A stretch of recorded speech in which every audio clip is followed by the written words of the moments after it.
Okay, so I have a new favorite episode now, and a new favorite song.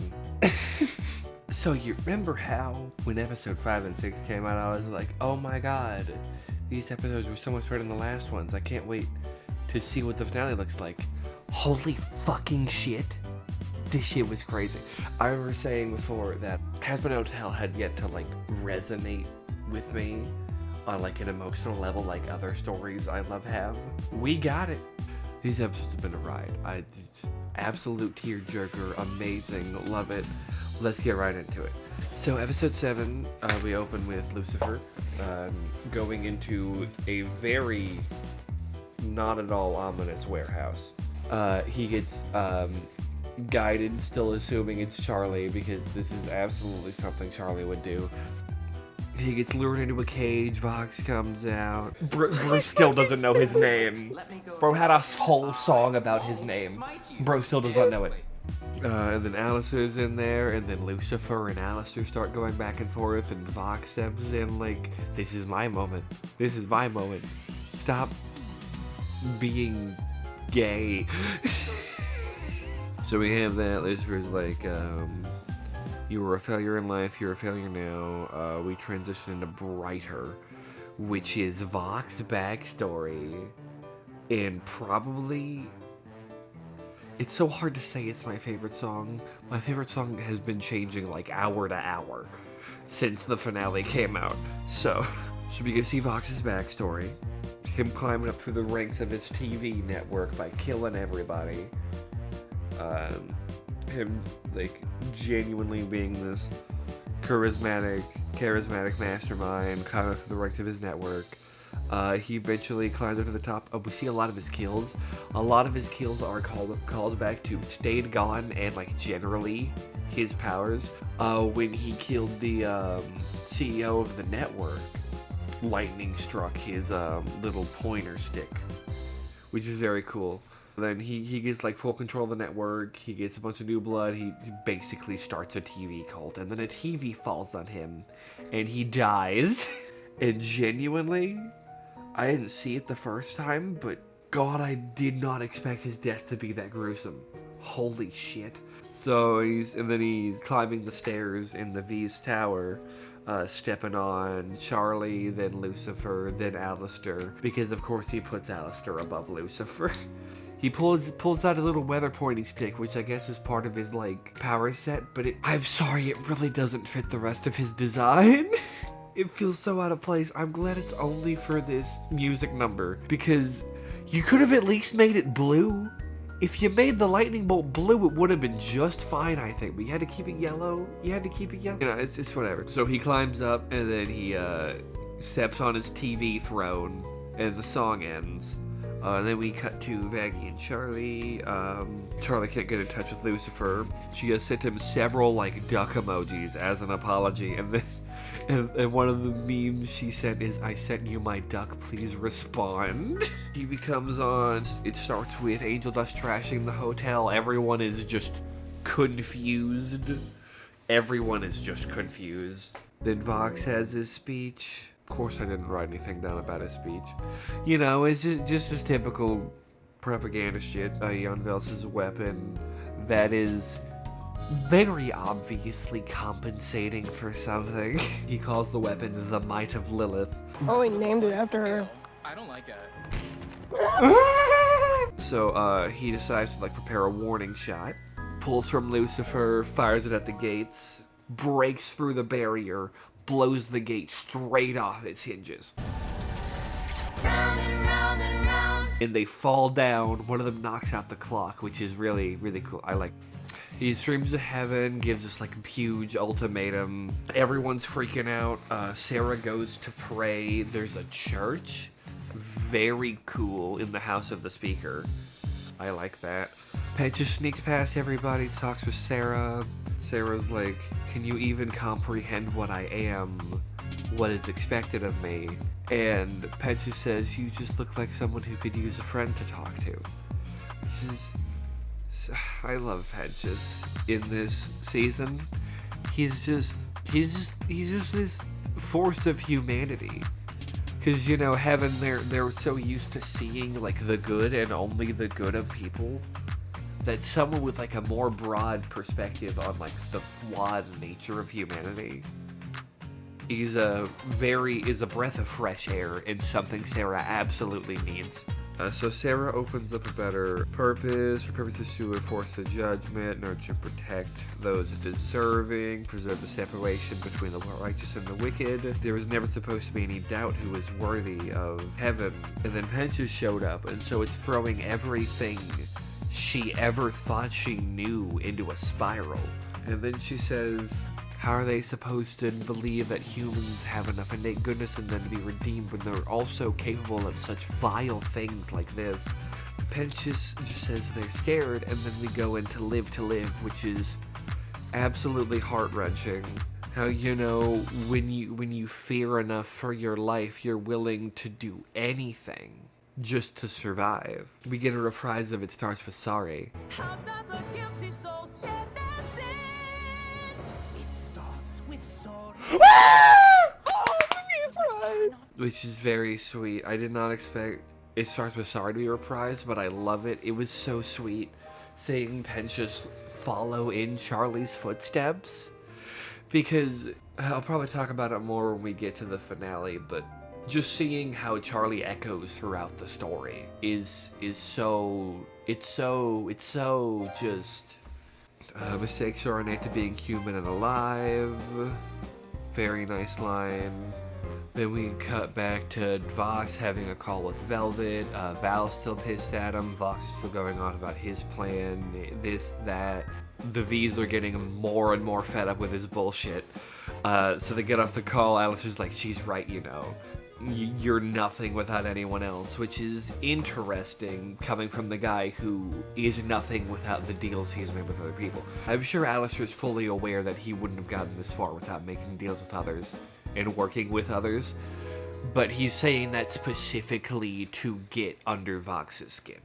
And so he gets Vox to invite Charlie to get Charlie to admit to Vox's superiority. There's one scene, Alistair is using hooves for like his hand gestures, which is so fun. Alistair actually mentions that there's no way you could break that girl's spirit, which is very interesting how there's this kind of level of admiration Alistair has for Charlie, albeit like, you know, kind of in a sadistic way. But specifically the line that there's no way you can break her spirit is very interesting. Just, you know, more of a peek into Alistair's actual psyche and how he views others. Oh yeah, I also have a note here. I forgot to mention. I didn't realize at first during Vox Populi in episode 5, Vox specifically said, "I got no chains on me," which he in fact does. He's not allowed to lay his hands on Charlie, which will come back to bite him very harshly. So we cut back to heaven. It's Sarah. Sarah's made her decision. She calls the troops to stand by. Lute is pissed. She is trusting in Emily, who trusts in Charlie. Has Emily go down, form a plan, try and, you know, resolve the war peacefully so no one has to die. Oh, then we get the Charlie and Vox call. Vox is a fucking icon for Charlie. That is just her crying. He has a lot of those pictures. Emily falls out of the sky. I mean, it's not like any other solutions are falling out of the sky.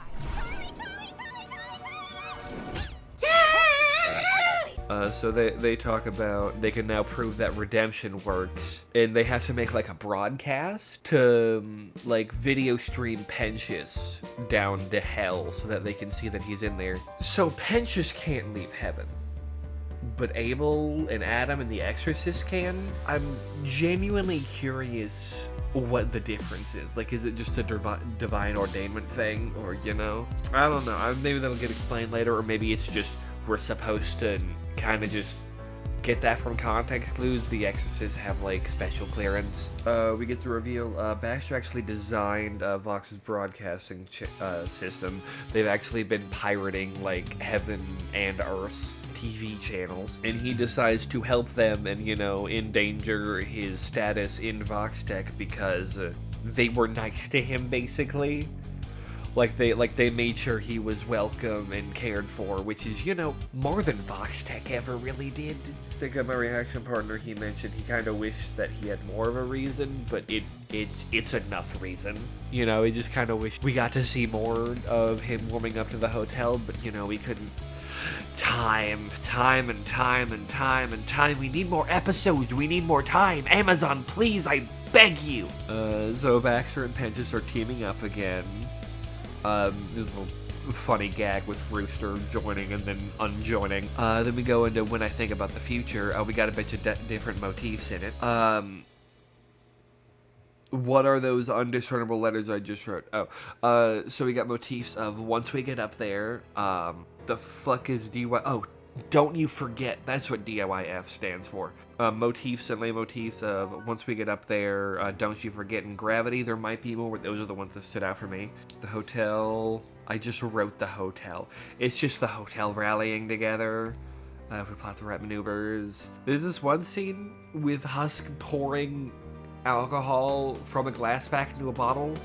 1, how did you do that? 2, why did you do that? We move on to Vox. Once I get up there, no more playing house with their devout, I won't need a squad. So he's fully intending to abandon the rest of the V's once he gets up there. Alistair cuts in, you'll fuck it up, you'll never fill your cup, you're broken from the start, your victory will never be enough. Alistair is so good at fucking with people. It is his specialty. I love it. So we get up there, the V's tension, we get a little section with Val being melodramatic, and then Bella just cuts in, Vox is an asshole. We get Lucifer's part. What's going on? How'd I get stuck in this scary box? Just him being confused and having no idea what's going on. We get Luke and Abel. Storm's coming. I'm so fucking scared. Then we get Sarah's part. To think about the future, all I feel is dread. I cannot outmaneuver all these pictures in my head. See, with all the conflicting plots and stuff, this is how you do a song where everybody gets a verse. Yes, genuinely a great setup for the finale, and that is the end of the episode. Wow, I didn't actually talk about this episode as much as I thought I would. Episode 8 is I have 9 pages on it, so that's gotta be fun to go into. I'll probably have to do that after I get home. Oh yeah, real quick. Valentino. I see a lot of people getting upset that they're humanizing Val, because he's an abuser. And abusers are real people who, more often than not, have been abused themselves. That doesn't forgive what they've done, that doesn't excuse what they've done to their victims, but it does mean they're people. I think that's very important to recognize. People who are abusers are not the kind of people you expect to be abusers. They're not cartoonishly evil villains who you could spot from a mile away. They're normal, charismatic, genuinely charming people who you don't realize are abusing you until you've gotten too close to get out. And that's why it's really important for Val to be human, to have flaws, to have charming qualities, to be melodramatic, to be a character. And this one's a bit of a hot take. I might end up cutting this out of the video, we'll see. I saw one comment saying that they were scared that they were going to try to redeem Valentino. And let me level with you. One of the major points of the story is that no one is above sin and no one is below atonement. So if they were to take the path of giving Valentino or someone similar a redemption arc, if they handled it well, if they made it a point to make sure that it didn't excuse his previous actions and was able to show that people who have done horrible things can be better people in the future, and one, their victims don't have to forgive them or even talk to them afterwards, and B, it does not at all forgive or get rid of what they've done in the past, but that no one is above becoming a better person and bettering themselves. If the writers at Hazbin Hotel were able to pull something like that off, I would not say a damn thing about it, because I feel like that's something some people need to hear. People who do bad things are still people. That doesn't mean they're incapable of doing better or changing themselves for the better. It doesn't mean that everything bad they did was suddenly okay. It just means they're people who can change and be better. It's complicated, but at the end of the day, it's just humanity. And I feel like modern day society has taken a dangerous trend of dehumanizing anyone who shows their flaws. And, it starts with, the bad people. And then it can get to the smallest things over time. I mean, you see it everywhere. It's a dangerous trend, and I worry about it, and I feel like we need more people talking about the fact that people who do bad things are still people. And I don't know, it worries me sometimes. Anyway, we'll get back on to episode 8. Episode 8, the finale of Hazbin Hotel Season 2, is my favorite thing ever, at least as of now. It came out like 2 days ago, maybe there's a bit of recency bias in there. It's still genuinely masterful work of writing and storytelling and animation. I love it. So we open up with the plan, poorly drawn. The plan is being told to us, so it's obviously going to go horribly wrong, because that's just how exposition works. We get Vox's party. I love everyone's outfits. I love specifically Charlie has that little I don't know what that's called, ring thing on her arm, and that's specifically the arm she shook Alistair's hand with, which is great foreshadowing and a great visual tool later in the episode. Vox's outfit, he's got like a long coat, and his the overall theme of it outfit is very similar to Alistair's, especially now, which is very, very, very nice detail. Vox sits Charlie down. He's playing all the Overlord, ignoring the V's for the most part, just trying to get on everyone's good side, playing the field. Vox and Val and Velvet. I keep mixing up Vox and Val for some reason. I guess their names are so similar.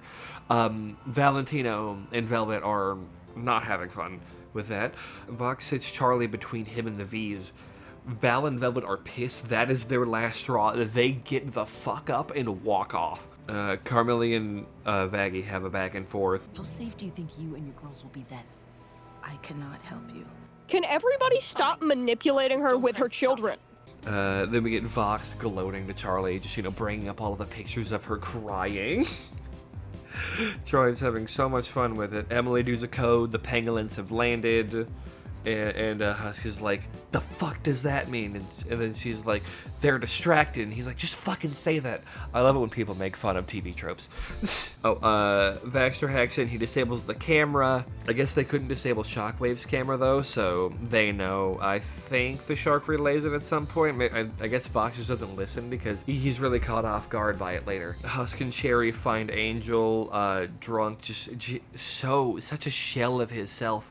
We see, I saw somebody point out how Angel's two different eyes represent the two parts of himself. So his lighter eye is his real self, Anthony, the guy who cares and loves his friends, and the black eye is Angel Dust, his persona, his walled off defense mechanism. And in that shot, it's just his black eye showing.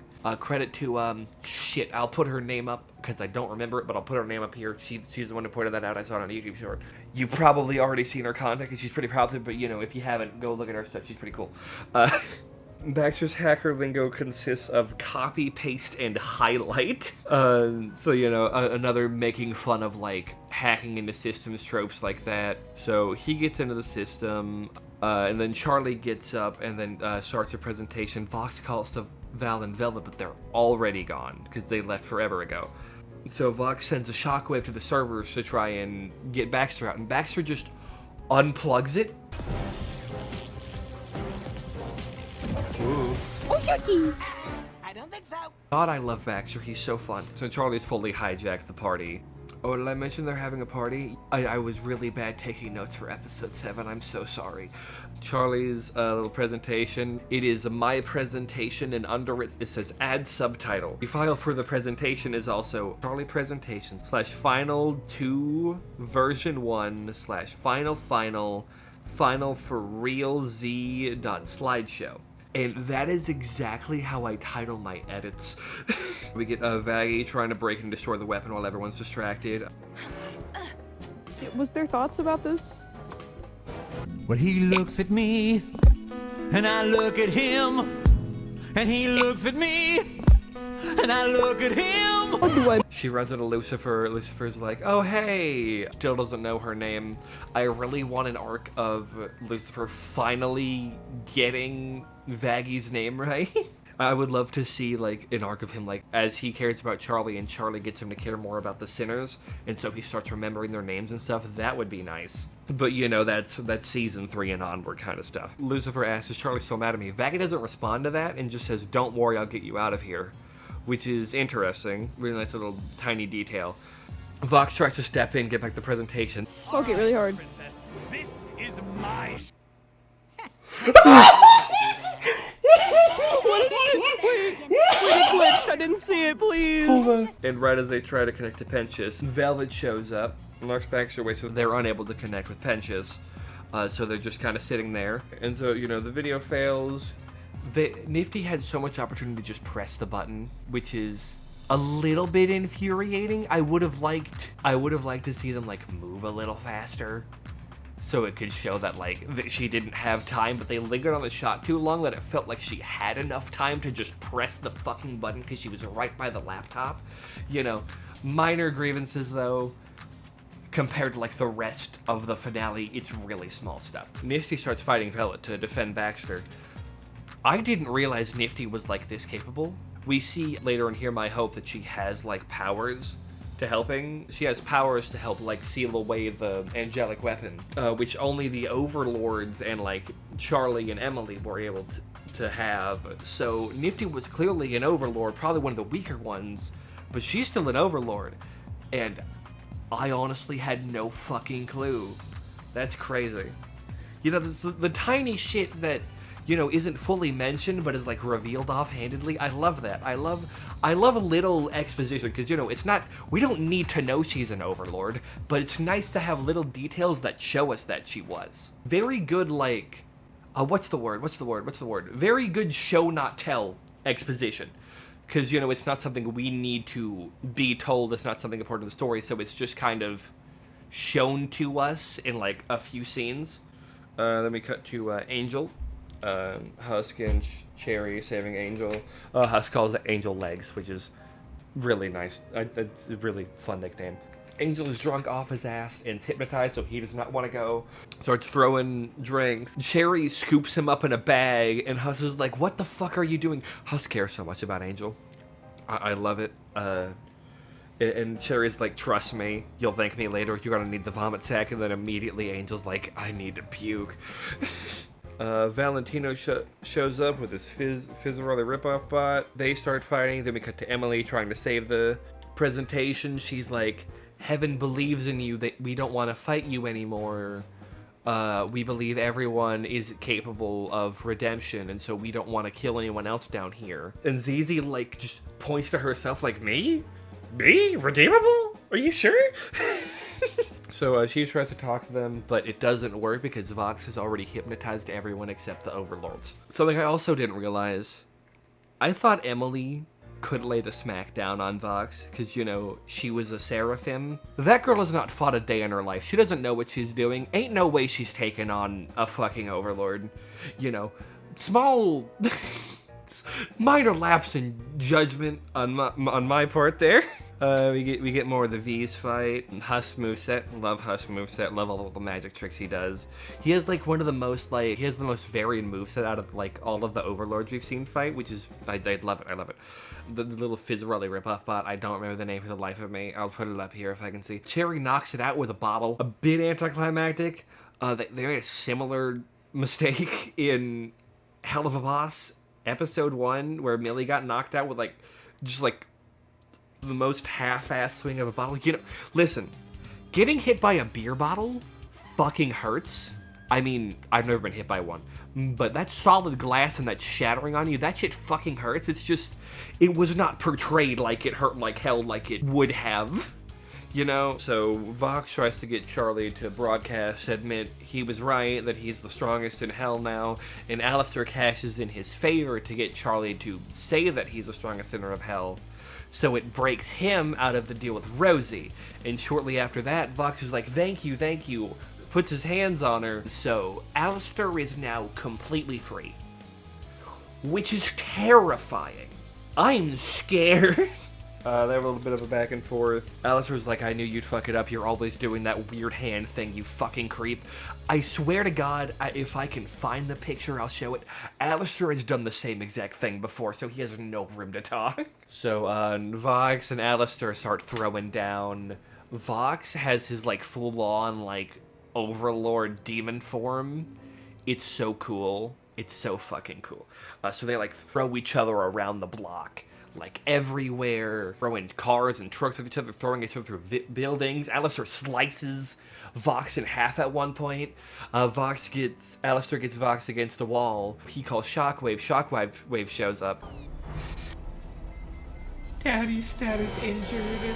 And, you know, Alistair just can't pass up the opportunity to be like, oh, you still can't beat me one-on-one, you need your little dog. And, funnily enough, Shockwave puts up more of a fight than Vox did. Shockwave's fin knocks Vox back to the angelic weapon, and he decides he's gonna shoot Alistair with it. Should I get to something else before I get to that part first? I wasn't even looking at my notes for that. I was just rambling off the top of my head. Where the fuck are my notes? He starts blasting, shooting the laser at everybody, knocks Vaggie off the weapon. Vox starts just, you know, shooting at Alistair, tearing off buildings, killing his followers, probably reducing his power in the long run. But, you know, whatever it takes to get rid of Alistair. Vox does not like Alistair, and quite frankly, after seeing his flashback, I do not blame the guy. Alistair's a fucking bitch. I'm a bit out of order here because there's just so much going on here. Vaggie gets up, tries to take apart the weapon. Carmilla, after watching the weapon be thrown around, shooting sinners in hell, decides to help out. So she helps take the weapon apart. We get more Husk and Cherry versus Valentino. Husk remembers that Angel mentioned Valentino can't see for shit, so they take advantage of his zero peripheral vision. Which is very nice. So Angel is helping win the fight despite actively fighting on Val's side. Nice little details of how their interactions have had like real results, and that actively talking to them has served them better in the overall plot of the show. Husk gets Valentino pinned. Cherry punches the shit out of him. Love to see it. Valentino calls for Angel, and Angel, of course, because he's still under hypnosis, grabs Cherry, starts strangling her. Husk is trying to plead with him, and Cherry's like, please don't use the power of friendship right now. I am dying. This is not the time. And so Husk decks him in the face, and he gets up. Angel's like, what the fuck? Why did you hit me, Husk? And so he's starting to come in, and Husk is visibly upset that he had to hit Angel, which is, you know, good stark contrast with Valentino, who finds hitting him entertaining. And they're able to knock Valentino out, and then we cut to a, Okay, we cut back to the Angel Ray, or not back to, again, I'm very out of order. Shouldn't have to be said, but I am not a substitute for the source material. I don't know what the fuck I'm talking about. Please watch the show and form your own opinions. So Vox is firing his Angel Ray. Charlie and Emily step up. They start trying to save anyone, which is good publicity for the hotel and good publicity for Heaven. You know, them stepping in to save everybody. I think Valentino actually, Vox spins it to where Valentino was the one saving everybody, but you know, the people who were saved are going to know who saved them, and they're going to know that's bullshit, so you know, small victories here. We get more of Nifty and Velvet. Velvet's up against the wall. She starts using her, like, social media powers, and Baxter, like, cuts them off, like, hacks into them. I mean, she's like just a regular sinner, to be fair. She's just kind of short. Yeah, true. She's bald! She's bald and she's torturing people who have hair! Velvet is completely dismembered. She's a doll demon. Her being a doll demon and having removable parts kind of makes me wonder how she died. Was she dismembered? Because that's a really bad way to go. So Baxter gets the broadcast back. They go to broadcast, but the Angel Ray breaks the server. Our only hope is that Pentious can rig something so overwhelmingly powerful that he can force it down here. Sir Pentious. I heard. I am inventing as fast as I can. Vox and Velvet get knocked down to see Vox just absolutely going batshit insane. At some point, we see Vox's ratings dropping. I don't know when that is. Eventually, Shockwave gets Alistair pinned down, and so Vox fires at him. And interestingly enough, he doesn't seem to care that his pet, who he invented, and calls him father, and the whole directive is to protect him, is about to get obliviated. So Emily scoops in, saves Alistair. There's this one frame I saw pointed out to me by someone else. I didn't notice this myself. Alistair is not happy that he's being saved by an angel, or by anyone in general. So Emily saves Alistair, gets one of her wings knocked off. Sarah immediately moves to attack. Pentious begs Sarah to give him just a little more time, and so she agrees. Thank God. Pentious is the MVP of this season. This episode, these last 2 episodes especially. Sarah instead sends Lute, and Abel to retrieve Emily. Carmilla begs Vox to stop. The weapon's gonna overload. It's gonna destroy the entire area, kill thousands of sinners. And then Vox says, fuck hell, fuck heaven, and fuck all of you, as long as I can wipe that stupid smile off Alistair's face, I don't care. And there's like the little tear welling off of his eye. So Velvet comes in, kicks the shit out of Vox, knocks him off the weapon, is losing his shit. You are not killing us over that stupid deer. Vox says something, I can't remember. And Val just rips his head off of his body. My fucking destiny! I'm a fucking god! Oh my god! And so we just get Vox as an iPad for the rest of the episode. The weapon's still about to explode. Emily is the first to step in and try and stop the weapon, which one of my friends pointed out that it's important that it wasn't Charlie being the first one to step in, that it was someone else who was inspired by Charlie to step up and try to stop the weapon. Charlie's presence in the show, she doesn't have as much screen time as, say, Vox, or maybe even Angel does, probably.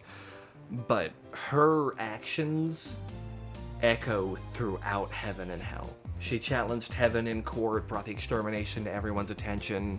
She believed in Pentious, got Pentious redeemed, and Pentious being redeemed and in heaven, his perspective that he learned from Charlie and the tools that he was taught by Charlie allowed him to console the high seraphim of heaven, you know, one of the highest beings in all of heaven, helped her find a peaceful solution so no one had to die. Charlie's actions throughout this show are immense. And it's not because she did anything huge, it's because she believed in the good of people. And a select few were able to believe in themselves because of it and be better. And those people she inspired moved on to shake the world at its core. And I think that's something Alistair and Rosie saw in her too. You know, a similar thing Rosie saw in Alistair is something Alistair also saw in Charlie, and Rosie probably saw in Charlie too. This ability to shake the current world at its foundations. We go into Hear My Hope. It starts with Emily's parts. It hits Hear My Hope, let it echo for every soul that needs something to believe. Then Charlie chimes in, and then shortly after, Husk comes in. They start putting their power together to kind of shield the weapon, put a bubble around the weapon to stop it from killing everyone. Even the smallest sound can shake the hardest ground. Again, goes back to that theme of Charlie's just helping a few people has irreversibly changed the cosmic world. This song is so cinematic. It's beautiful. I love every second of it. Lute comes in, immediately goes for the kill. Charlie, Emily, everyone is begging Abel to step in. We get little leitmotif of gravity, too. So Lute charges at Vaggie. Vaggie tries to fight her. Abel has his verse of him not being able to believe himself, can't breathe, vision's getting blurry. How am I supposed to handle the pressure? I wish I could be anybody else. You know, him conflicting with his desire to do good, with his lack of confidence in himself to be able to do good. And specifically one line is, I'm supposed to do something. So the first words out of his mouth, the first words out of his mouth in that verse is, I'm supposed to do something, and then it's immediately followed by, am I supposed to do something? So it's him second-guessing his instinctive nature to step in. And, you know, as Vaggie is being pushed up against the wall and is about to get killed, Abel then runs in, lets Lute have it, cast your bloodlust aside, you better fall back. And in that section of him standing up to Lute and getting her to stand down, it's not as noticeable in, like, the show official soundtrack version of the song. Adam's voice is overlaid underneath it for the entire thing, but it's a lot more noticeable with the bitch you better fall back, and then where Adam appears behind him. Abel standing up to Lute reminded Lute of Adam, and so then Lute decides to stand down. Abel and Lute leave. They realize it's not enough. It's not going to be enough. Charlie's like, it's okay. There was another verse in the song where it was, even if we die striving to save the peace we've lost, but at least we know we tried, not just stood by with fingers crossed. If we die trying, at least we know we died trying, and not just... And so Charlie's like, it's okay, you know, we tried. And so then Carmilla and Zesh'll step in. You would risk your life for souls that heaven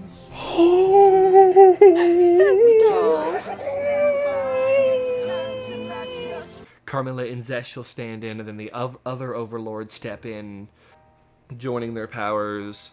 Angel and Baxter, and Vaggie are there. They're not able to contribute because they're not overlords or angels, so they're just there as kind of like support. It's, you know, just a nice way of how Charlie's efforts and Charlie's actions have led all of the overlords to come together to save people in need. And then we get Rosie and Alistair's verse, which is probably my favorite thing ever. And so they share kind of like this like smile, like this kind of mutual respect. And it's also interesting, Alistair was in a position to ask for a lot more than fixing his staff, because I think he knows how much Rosie cares about, like, Charlie. Because I think Rosie has a connection to Charlie. Like, she didn't know Charlie, but I feel like she knows of Charlie, and she has, like, she's one of the kindest overlords, you know, so she cares a lot. He knows that Rosie would do anything to make sure no one died today. So he was in a position to ask for a lot more than just fixing his staff. So it's interesting that that's all he asked for, because, you know, we see he holds out his staff, and so it's heavily implied that it was just fix his staff and then I'll help. So it's very interesting. It's very interesting that he did all this just to fix his staff, obviously, you know. So we get that. So then, like, the gun starts glowing, floating up. The instrumental gets a lot more intense. This song is so beautiful. So then the V's chime in, and then Vox is like, wait, what?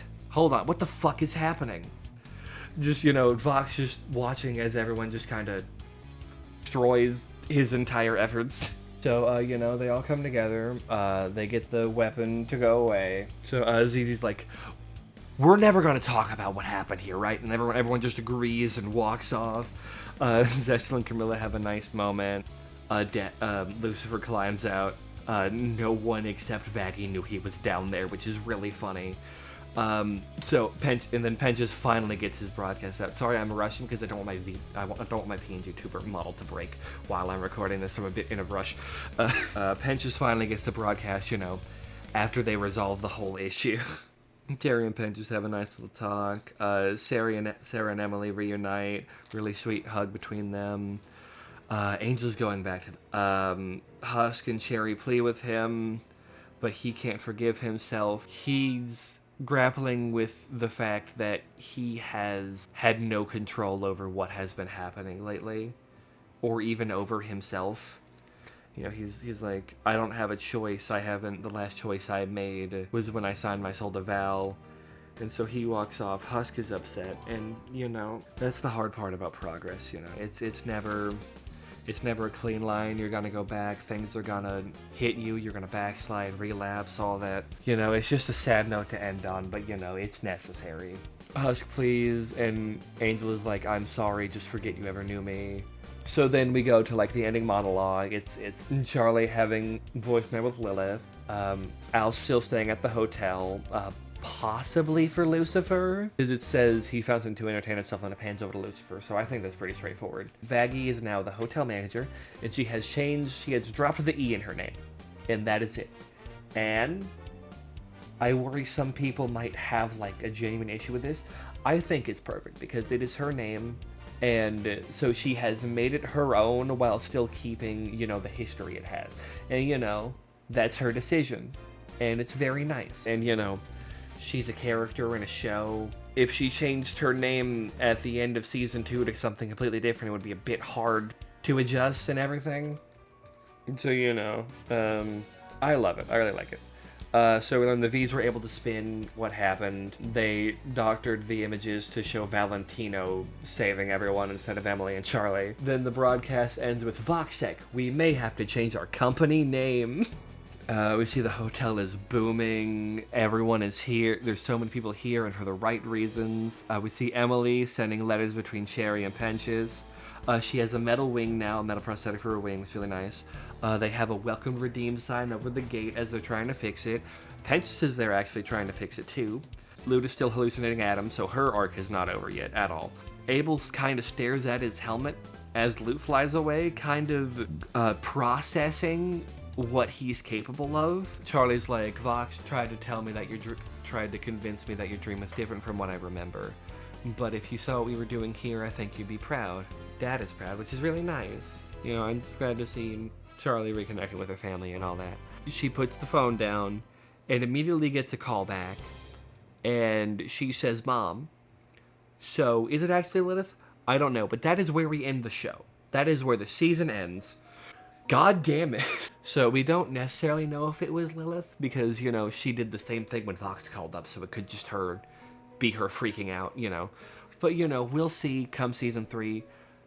I loved this season. It ended amazingly. I think I said most of what I said during Hear My Hope segment about the overarching themes of the show.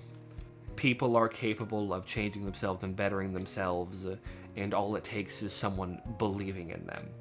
And that is what Charlie is, and I am excited to see Charlie come more and more into her own. And I'm just excited. I love this season. I'm kind of sad it's over. I love this season. I hope you guys have enjoyed my reviews, as clunky and messy as they've been as I try to learn them. For anyone who's been regularly watching these reviews, thank you so much for putting up with my shit. And I'll be uploading reaction supercut, either in episodes or like all as one. We'll see how that goes when I start editing that, but look forward to that. I'll probably do a community post when I figure out like when I'm gonna have that done. But you know, I'll see y'all when that happens. And thank you for watching. Bye.